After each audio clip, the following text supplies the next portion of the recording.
salir del tema de los racionamientos es fundamental. Por su exposición, señora ministra, tengo claro que usted conoce el sector eléctrico. Pasamos de un sector eléctrico en el 2017, que era orgullo de los ecuatorianos, que exportaba energía a Colombia, a Perú, a un sector eléctrico que causa pena. Y ahí hay una responsabilidad conjunta de la Asamblea Nacional de fiscalizar, pero también del Ejecutivo, de saber qué pasó en el camino. ¿Qué pasó, por ejemplo, con la central Quevedo? Una central que desmantelaron y destruyeron. Eso no puede quedar en la impunidad. ¿Qué pasó, por ejemplo, con Termoesmeralda 1, que debió entrar en operación en agosto de este año y terminó entrando hace pocos días? Y así puedo hablar de cada una de las centrales térmicas del país. Usted lo ha dicho con claridad. Han lesionado el parque térmico del país y no puede quedar en impunidad esto que ha ocurrido, porque los recursos desde el Estado ecuatoriano hacia CELEC fueron entregados. Sin embargo, ¿en dónde están? En dónde se usaron.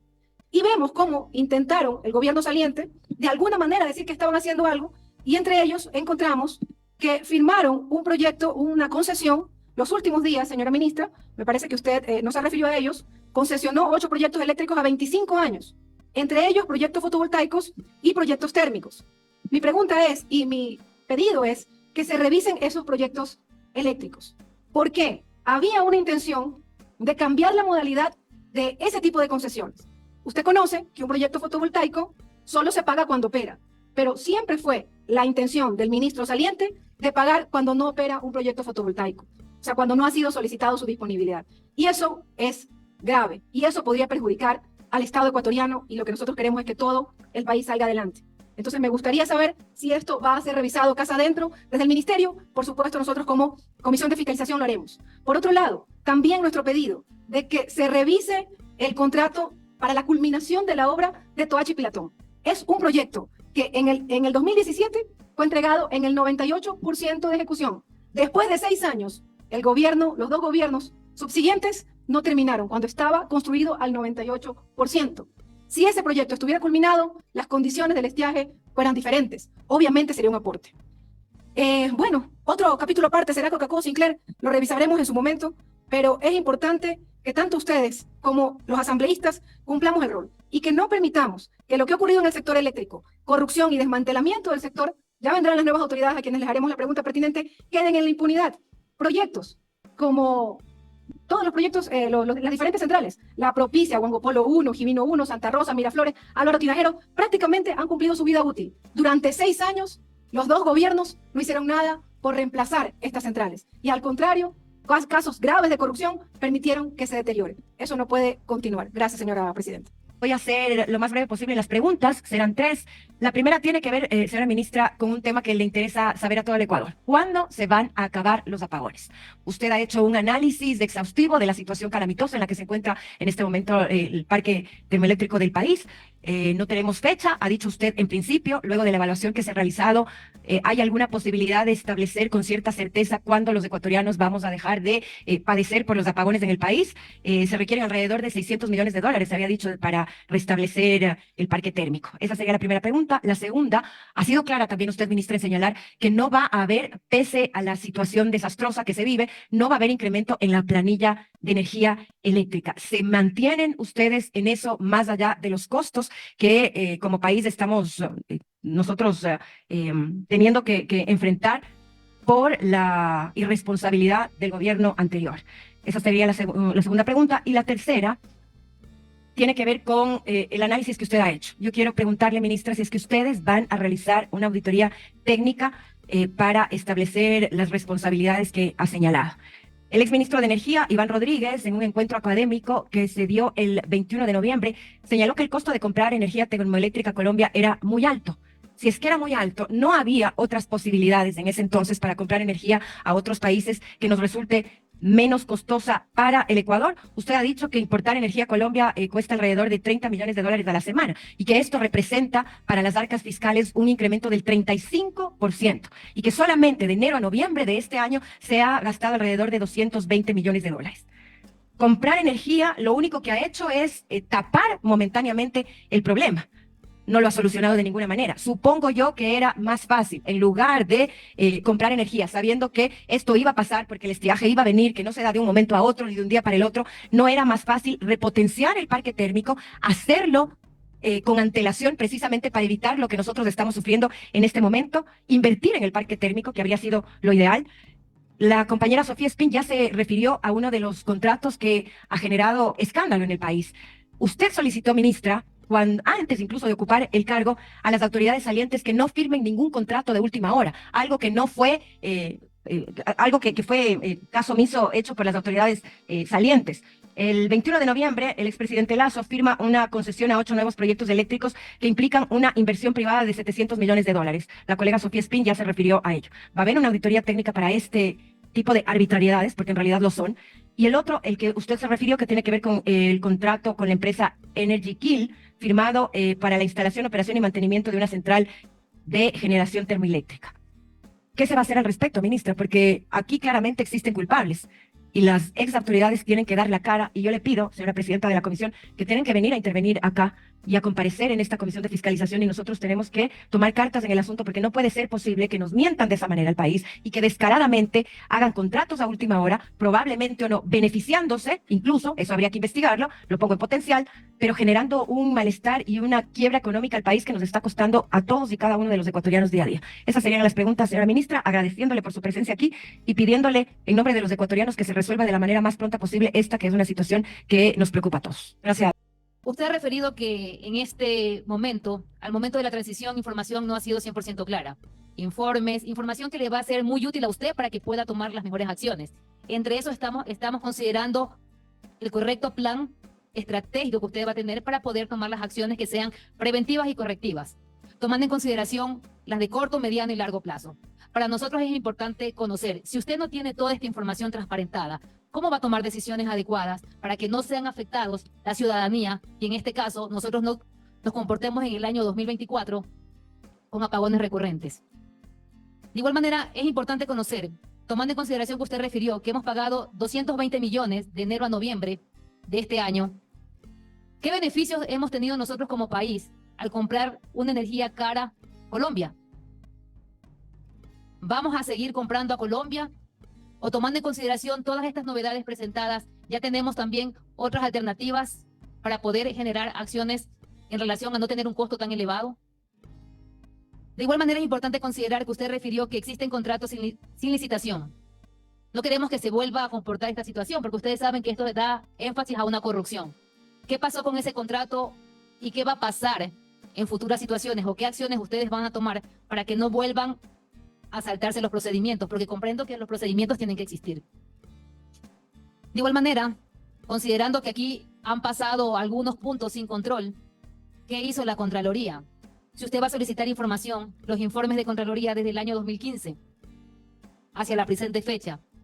Y en esto lo tomo en consideración porque para nosotros sí es importante saber, también para la ciudadanía, todas las hidroeléctricas que fueron entregadas por los proveedores constan 100% entregadas y con conformidad, para que de una u otra manera nosotros podamos considerar qué es lo que realmente ha estado pasando. No solamente fue negligencia de una mala administración, porque en todos estos momentos lo que hemos visto es que ellos sí tenían conocimiento de que iban a haber afectaciones con falta de energía.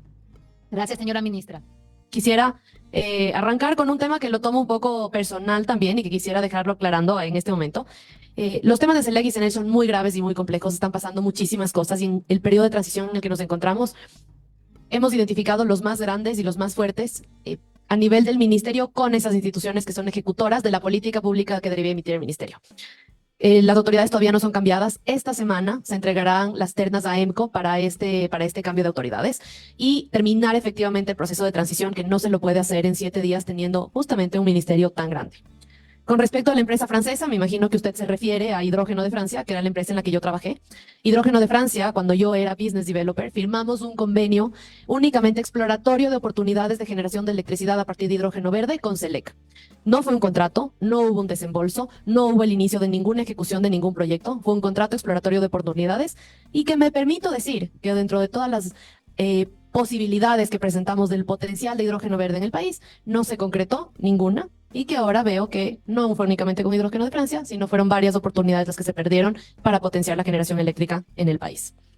Siguiente, quiero avanzar con la pregunta más recurrente, que es la pregunta de los contratos firmados en los últimos días, especialmente los correspondientes al bloque de 500, que ese es de energías renovables no convencionales. Aquí no hablamos de temas térmicos ni nada, sino es un bloque, es una inversión privada de 700 millones.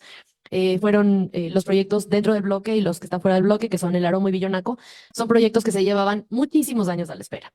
Son proyectos que se debieron firmar no 5 días antes de que termine el gobierno, 3 días antes, sino debieron haberse firmado hace meses. Los inversionistas privados estaban esperando que se lancen la pelotita de una institución a la otra. Procuraduría, Ministerio de Producción, Ministerio de Energía. Y eso está generando también inseguridad jurídica y que los inversionistas internacionales se vayan. Que vamos a hacer una auditoría a estos procesos, por supuesto que se los va a hacer, pero al mismo tiempo no podemos dejar de darles a los inversionistas internacionales la seguridad de que ellos puedan continuar invirtiendo en el país. Si existen irregularidades, las pondremos en consideración de los organismos de control del Estado para que tomen las acciones pertinentes. Mientras tanto, nosotros valoraremos la forma en la que se tienen que ejecutar esos contratos, dándole las garantías a los inversionistas privados de que pueden continuar viniendo al país para ampliar el parque de generación eléctrica, que claramente lo estamos viendo que es necesario.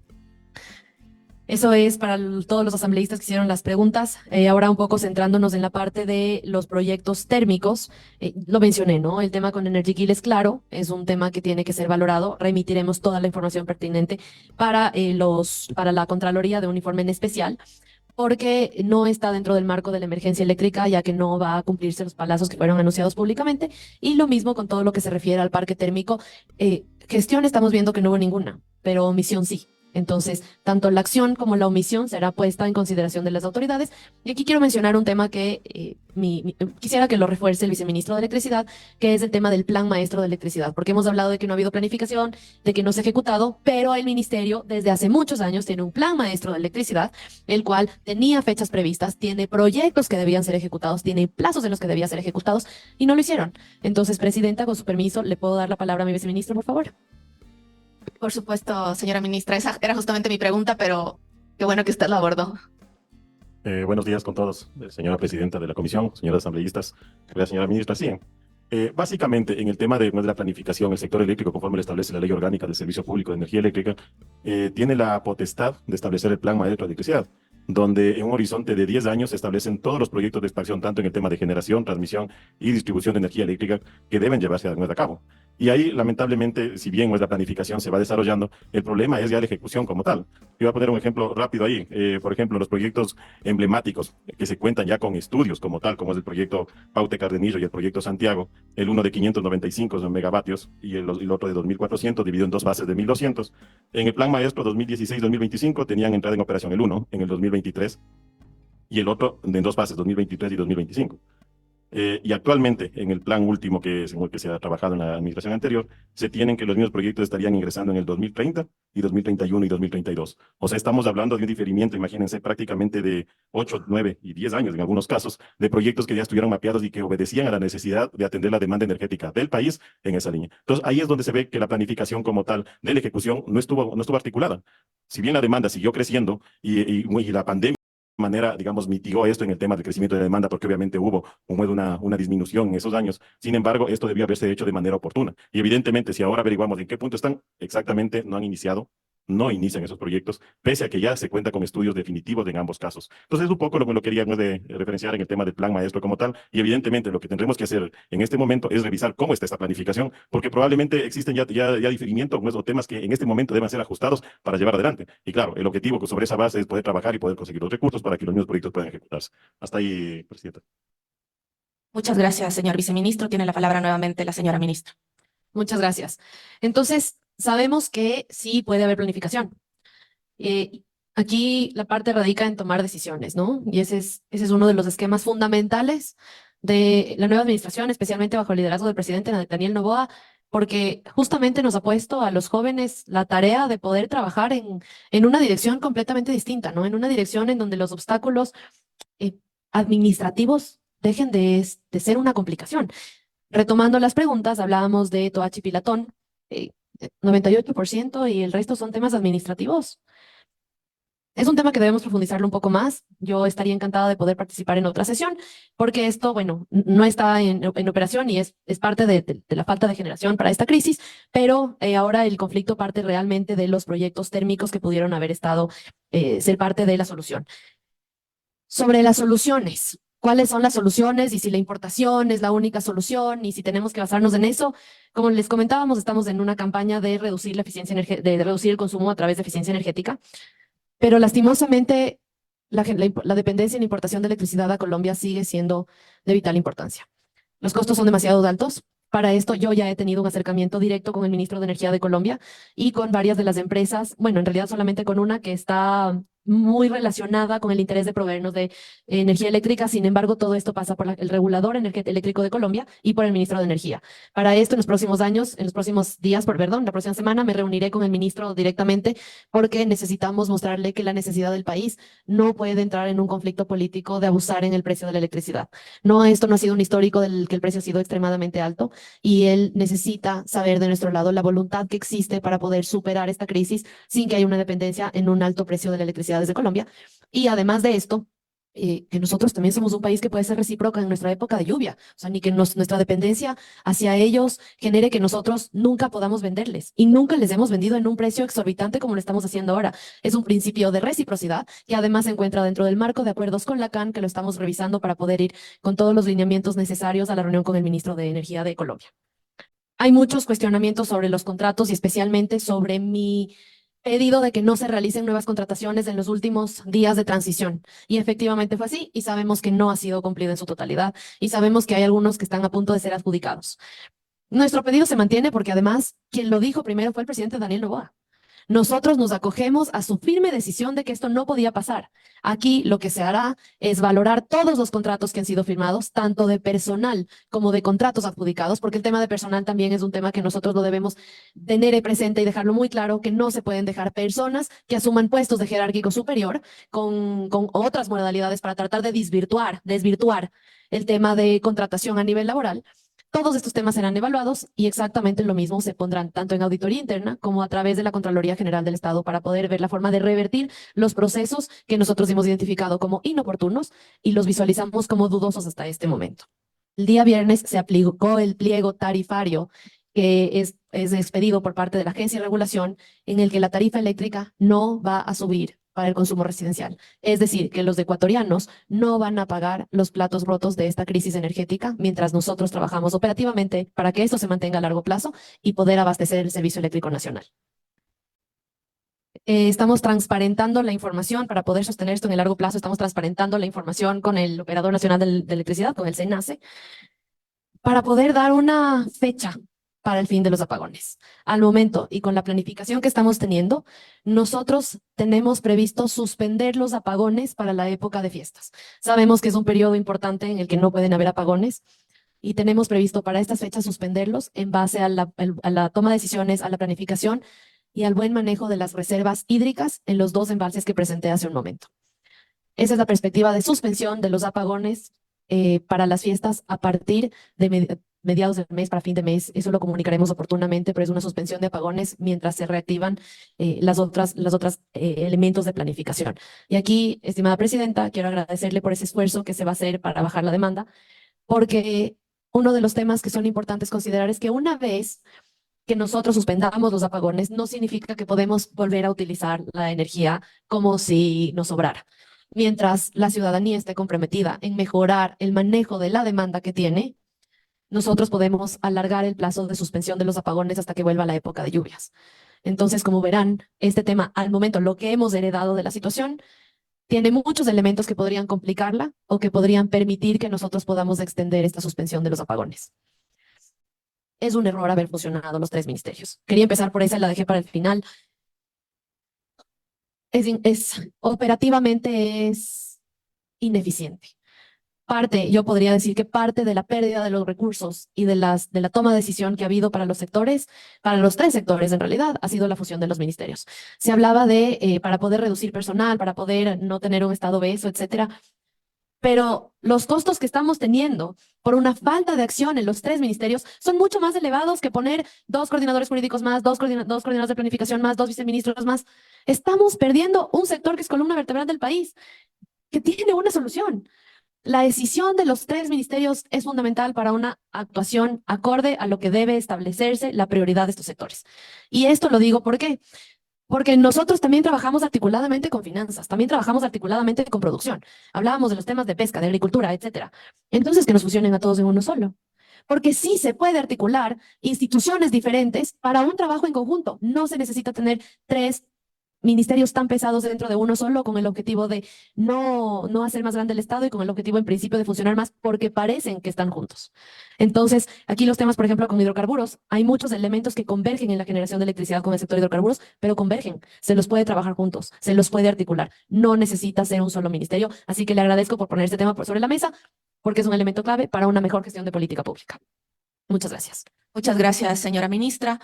Señora ministra Andrea, usted refirió sobre transparentar la información y yo quisiera, por favor, que nos ayude también referido específicamente a la tarifa eléctrica, porque como no se va a subir la tarifa eléctrica, pero hay una diferencia en lo que respecta a la tarifa eléctrica de Manabí con otras provincias, y es el sentir de la ciudadanía, que en Manabí el costo de la energía es más elevada.